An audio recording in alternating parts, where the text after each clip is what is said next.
이건 기준이 아니라 현실이야. 우리 같은 집안은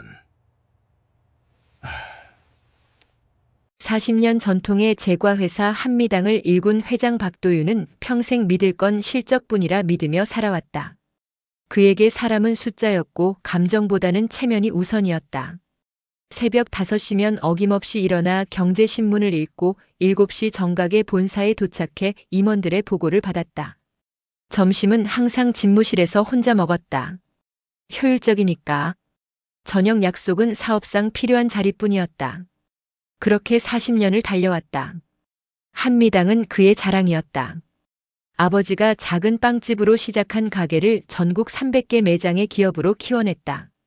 직원들은 그를 냉혈 회장이라 불렀지만 도윤은 개의치 않았다.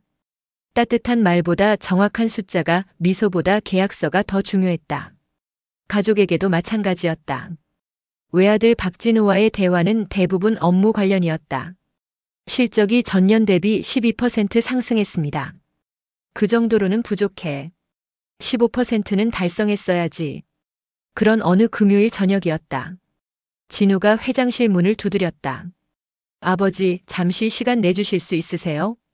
도윤은 서류에서 눈을 떼지 않은 채 대답했다. 업무 보고는 월요일 조회 때 하게. 지금은 바빠. 업무가 아닙니다. 사적인 이야기예요. 도윤이 비로소 고개를 들었다. 진우의 표정이 심상치 않았다. 단정한 정장 차림에 반듯하게 빗어넘긴 머리, 그러나 눈빛만은 어딘가 결연했다. 말해보게. 저 결혼하고 싶습니다. 도윤은 잠시 펜을 내려놓았다. 드디어 결혼 이야기를 꺼내는구나. 그는 속으로 생각했다. 어느 집 딸인가? 재계 쪽인가 아니면 법 쪽에? 상대가 누군가? 제빵 강사 정은채입니다. 순간 도윤의 미간이 좁혀졌다. 제빵 강사? 네. 작은 제과 학원을 운영하고 있습니다. 도윤은 안경을 벗어 책상 위에 놓았다. 그리고 천천히 차갑게 말했다. 직업이 강사라고? 제과 학원이라니. 우리 집안에 어울리겠니? 자네도 이제 본부장이야. 회사 이미지를 생각해야지. 진우는 아버지의 눈을 똑바로 바라보았다. 아버지, 저는 그런 기준으로 사람을 보지 않습니다. 기준? 이건 기준이 아니라 현실이야. 우리 같은 집안은. 집안이요? 진우의 목소리가 낮게 깔렸다. 아버지, 제가 사랑하는 사람입니다. 직업이나 배경이 아니라 그 사람 자체를 봐주셨으면 합니다. 도윤은 아무 말도 하지 않았다. 진우는 묵묵히 고개를 숙이고 회장실을 나갔다. 문이 닫히는 소리가 유난히 크게 들렸다. 도윤은 한참을 멍하니 앉아 있었다. 그리고 창밖을 바라보았다. 서울 야경이 반짝였다. 저 많은 불빛 중 하나하나가 사람의 삶이겠지. 그러나 도윤에게 사람은 언제나 멀었다. 그날 밤 도윤은 잠을 이루지 못했다. 천장을 바라보며 뒤척였다. 마음 한켠이 이상하게 흔들렸다. 아들의 눈빛이 자꾸 떠올랐다. 그 단호함, 그 진심. 어쩌면 자신이 평생 잃어버린 무언가가 저 아이에게는 남아있는 건 아닐까. 도윤은 긴 한숨을 내쉬었다. 며칠이 흐른 어느 화요일 오후였다.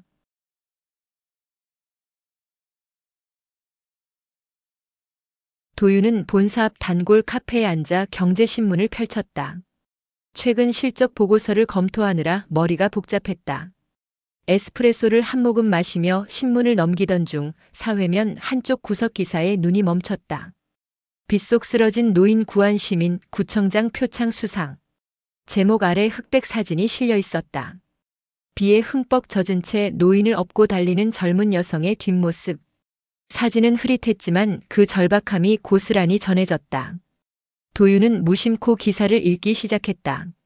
지난주 금요일 저녁 종로구 청운동 언덕길에서 80대 노인이 심장마비로 쓰러졌다. 마침 귀갓길이던 정은채 씨가 이를 발견하고 노인을 업어 500m 떨어진 병원까지 달려갔다.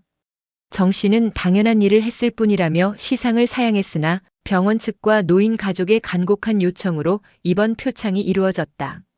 도윤의 손이 멈췄다. 정은채. 그 이름이 아들이 말했던 바로 그 사람이었다. 그는 다시 사진을 들여다봤다.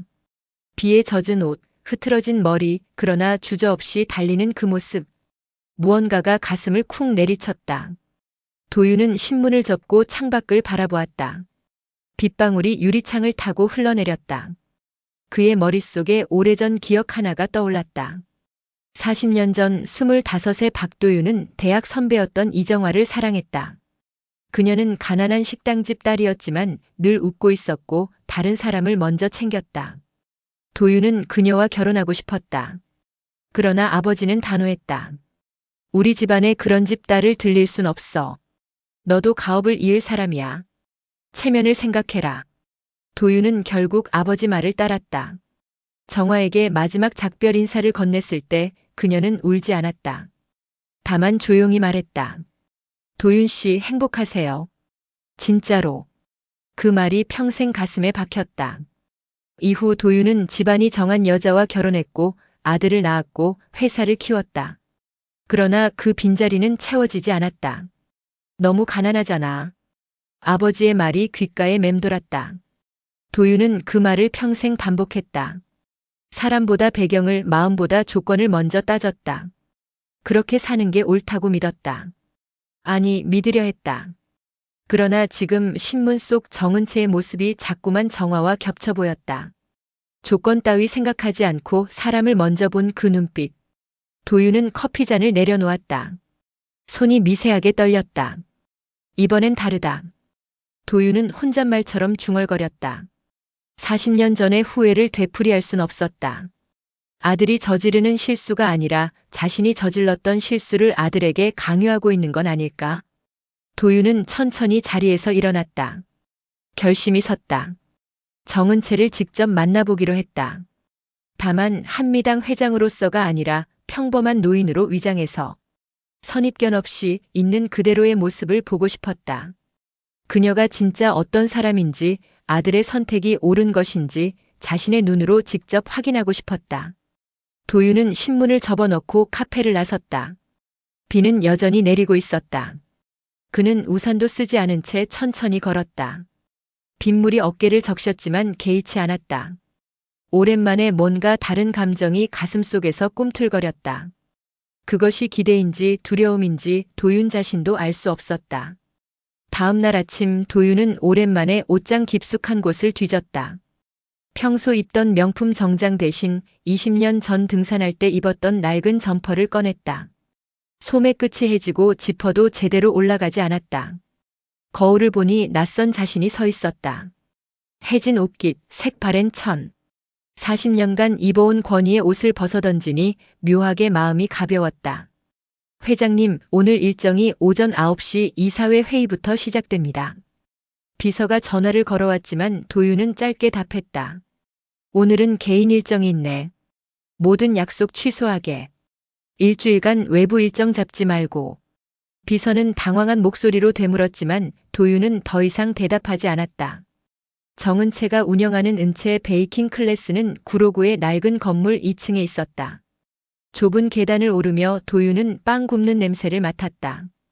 달콤하고 따뜻한 향. 버터와 바닐라 그리고 무언가 더 따뜻한 것. 한미당 본사 공장에서는 맡을 수 없는 사람 손이 닿은 냄새였다. 기계가 아닌 사람이 만든 빵의 향이었다.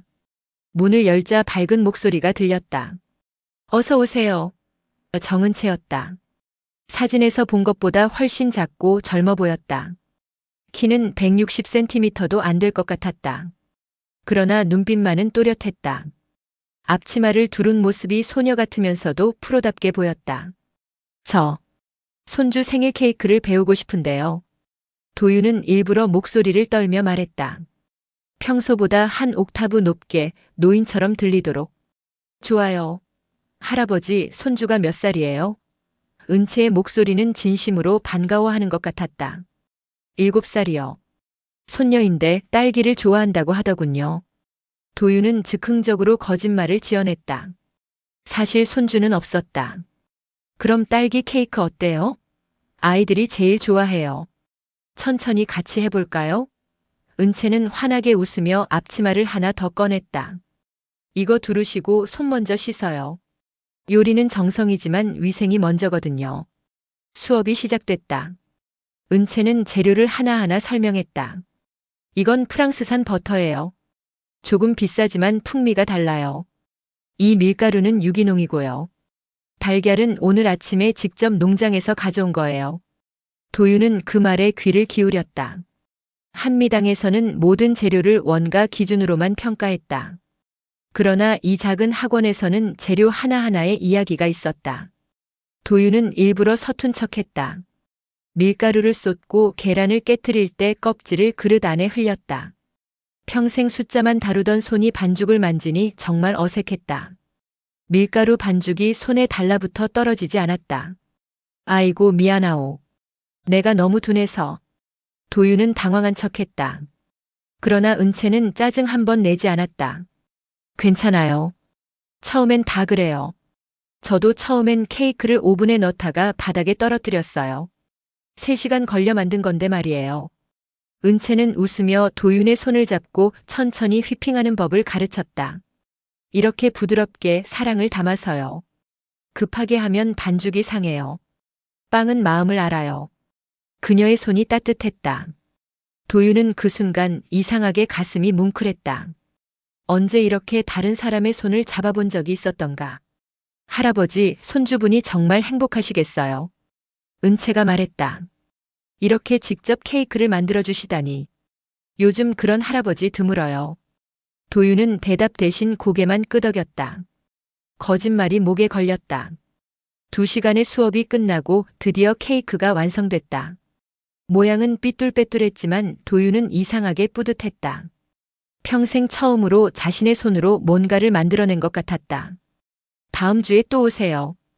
이번엔 초코 케이크 배워볼까요? 은채가 밝게 웃었다. 도윤은 고개를 끄덕이며 수강료를 냈다. 그리고 그 주 내내 매일 학원을 찾았다. 일주일 뒤 도윤은 5번째 수업을 듣고 있었다. 이제는 제법 익숙해져서 반죽을 혼자서도 만들 수 있었다. 은채는 그런 도윤을 기특하다는 듯 바라봤다. 이날 도윤은 의도적으로 시험해보기로 했다. 수업이 끝나고 수강료를 낼 때 일부러 12만 원을 더 냈다. 3만 원짜리 수업료를 5만 원권 3장인 15만 원을 건넨 것이었다. 할아버지, 이거 수업료가 많이 틀린 것 같은데요? 은채가 돈을 세어보며 말했다. 도윤은 일부러 헷갈리는 척했다. 아니요, 맞소 3만 원 냈소. 은채는 잠시 망설였다. 그녀는 다시 돈을 세어봤다. 분명히 15만 원이 맞았다. 아니에요, 할아버지.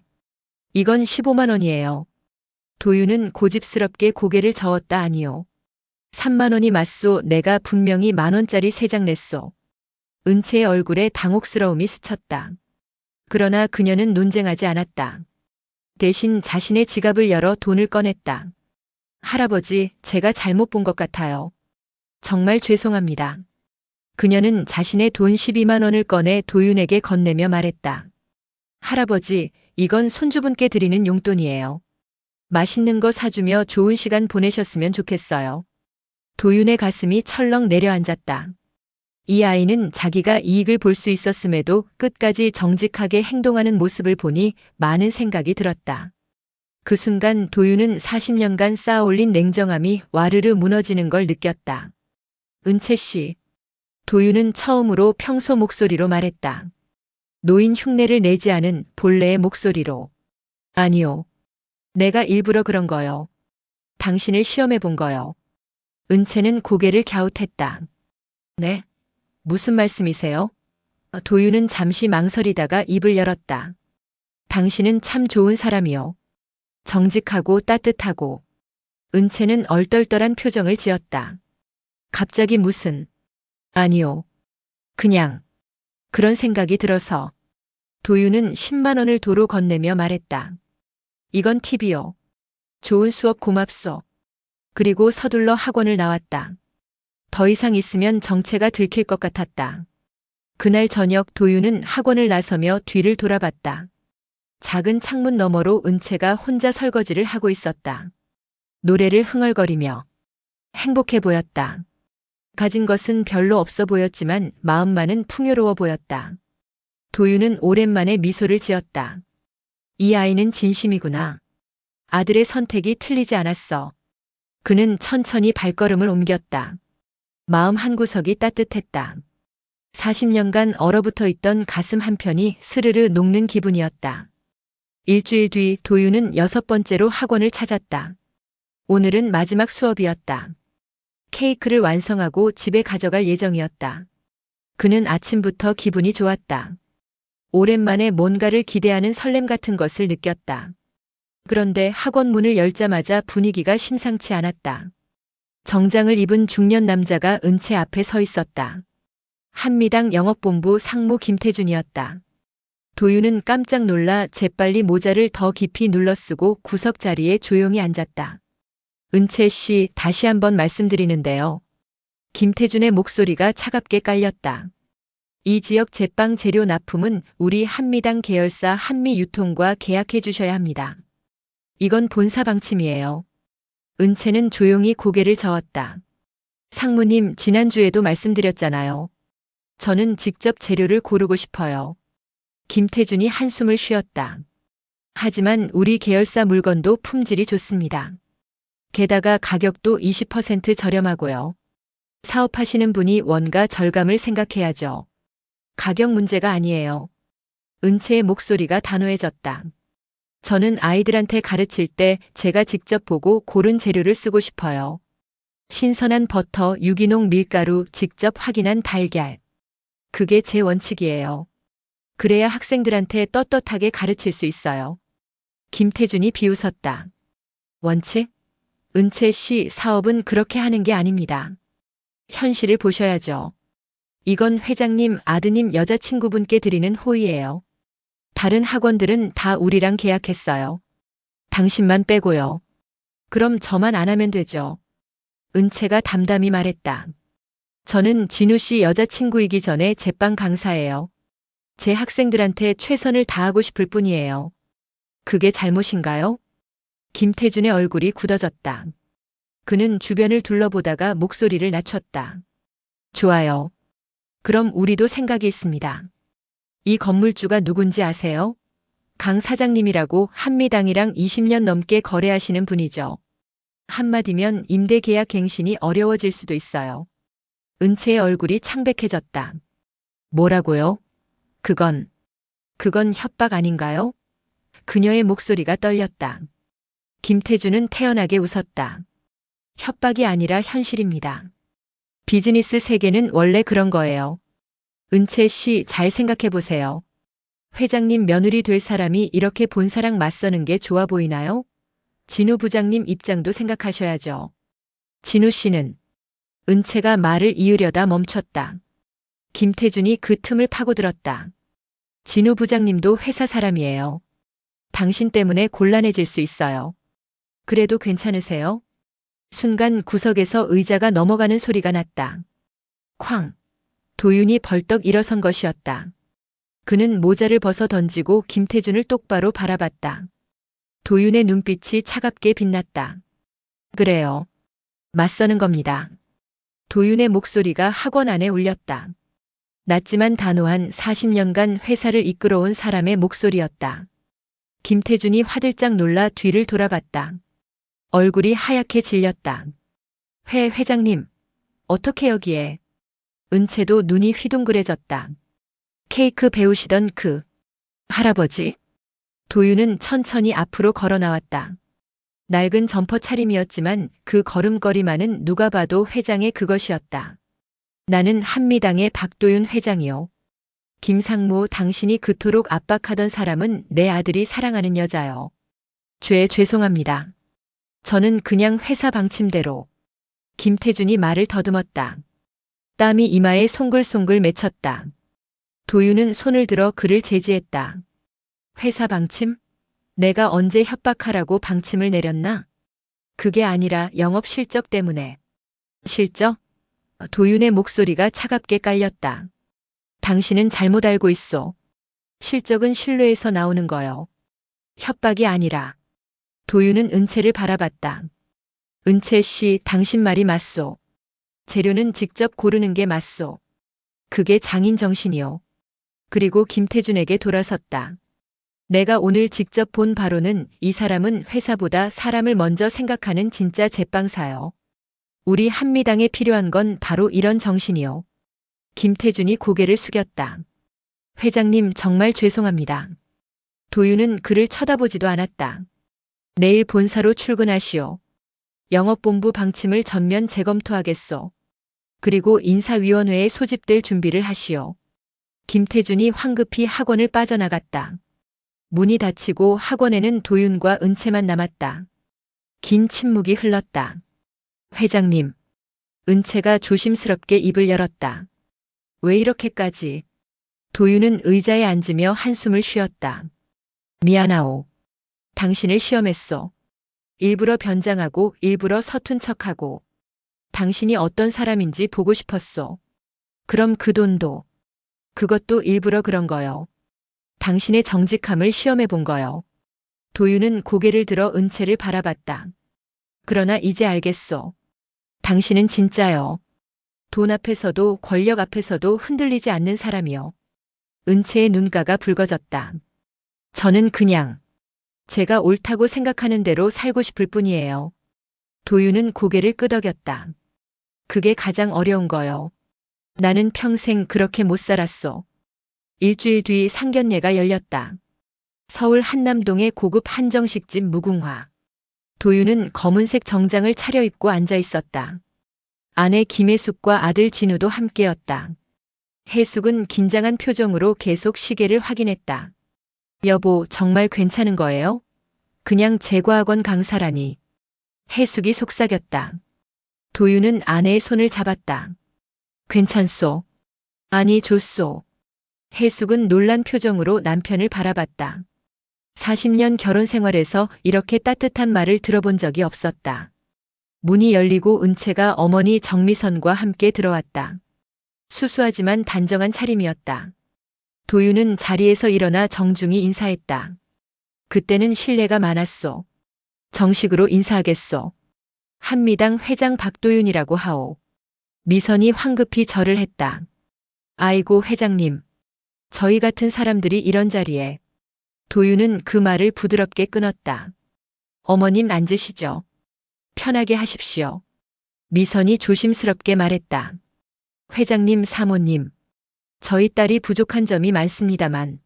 아니요. 도윤이 그 말을 끊었다. 부족한 건 제가 아니라 저였소. 모두의 시선이 도윤에게 쏠렸다. 도윤은 은채를 바라보며 천천히 말을 이었다. 은채 씨, 솔직히 처음엔 당신을 인정하고 싶지 않았소. 직업도 배경도 우리 집안 기준에 맞지 않는다고 생각했소. 그래서 변장까지 하고 당신을 지켜봤소. 회장님. 은채의 목소리가 떨렸다. 도윤은 계속 말을 이었다. 하지만 당신을 보면서 깨달았소. 내가 평생 놓치고 살았던 게 뭔지. 숫자보다 중요한 게, 체면보다 소중한 게 뭔지. 바로 사람이었소. 진심이었소. 회장님. 은채의 목소리가 떨렸다. 도윤은 자리에서 일어나 은채에게 다가갔다. 그리고 그녀의 두 손을 잡았다. 미안하오. 당신을 가볍게 본 내 오만함이 부끄럽소. 그리고 고맙소. 당신 덕분에 오래 묵은 냉정이 녹았소. 당신 덕분에 내가 다시 사람이 된 것 같소. 은채의 눈에서 눈물이 떨어졌다. 진우가 자리에서 일어나 두 사람 사이에 섰다. 그리고 아버지와 은채의 손을 함께 맞잡았다. 아버지, 고맙습니다. 평생 이 말을 듣고 싶었습니다. 도윤은 아들을 바라보며 고개를 끄덕였다. 진우야, 내가 옳았다. 미안하다. 그리고 자랑스럽다. 식사가 시작됐다. 처음엔 어색했지만 점점 분위기가 풀렸다. 도윤은 미선에게 이런저런 이야기를 물었다. 어머님은 어떤 일을 하셨소? 저는 평생 식당 일을 했어요. 남편이 일찍 돌아가시는 바람에 혼자 딸을 키웠죠. 도윤은 고개를 끄덕였다. 대단하십니다. 혼자서 딸을 이렇게 훌륭하게 키우시다니. 미선은 당황한 표정으로 손을 저었다. 아니에요. 제가 뭘. 아닙니다. 도윤이 진지하게 말했다. 돈으로 키우는 것보다 사랑으로 키우는 게 훨씬 어려운 일이요. 나는 아들한테 돈은 줬지만 사랑은 주지 못했어. 식사가 끝나고 모두 밖으로 나왔다. 벚꽃이 바람에 날려 머리 위로 떨어졌다. 마치 눈이 내리는 것 같았다. 도윤은 손바닥에 내려앉은 꽃잎을 바라보며 혼잣말처럼 중얼거렸다. 빵은 불로 구워지고 사람은 따뜻함으로 익는구나. 은채가 물었다. 회장님, 그 케이크는 어떻게 됐어요? 그때 만들었던 거. 도윤은 미소를 지었다. 집에 가져가서 혼자 먹었소. 서툰 솜씨였지만 내 평생 먹어본 케이크 중 가장 달았소. 왜죠? 은채가 고개를 갸웃했다. 마음을 담아 만들었으니까. 도윤은 은채의 어깨를 가볍게 두드렸다. 당신이 가르쳐 준 거요. 사랑을 담으라고. 그 말이 평생 잊혀지지 않을 것 같소. 진우가 두 사람 사이에 끼어들었다. 아버지, 그럼 저희 결혼식 날 축사 부탁드려도 될까요? 도윤은 웃으며 고개를 끄덕였다. 물론이지. 내가 평생 한 말 중 가장 진심을 담아서 하마. 일행은 천천히 주차장으로 걸어갔다. 벚꽃잎이 계속 날렸다. 도윤은 걸으며 하늘을 올려다봤다. 파란 하늘에 하얀 꽃잎들이 흩날렸다. 마치 축복처럼 느껴졌다. 도윤은 아내의 손을 잡았다. 40년 만에 처음으로 길에서 손을 잡은 것 같았다. 해숙은 놀란 표정을 지었지만 손을 뿌리치지 않았다. 차에 타기 전 도윤은 다시 한번 뒤를 돌아봤다. 은채와 진우가 함께 걸어가고 있었다. 손을 잡고 웃으며. 저렇게 자연스러운 모습이 부러웠다. 도윤은 40년을 잃어버렸지만 아들은 그러지 않을 것이다. 해숙은 남편을 물끄러미 바라봤다. 여보, 많이 변했어요. 늦었지만 변하려고 노력하겠소. 도윤은 아내의 손을 다시 잡았다. 나도 은채처럼 진심으로 살고 싶소. 이제라도. 몇 달 뒤 진우와 은채의 결혼식 날. 도윤은 단상에 올라 축사를 했다. 오늘 이 자리에서 고백합니다. 나는 40년간 틀린 기준으로 살았습니다.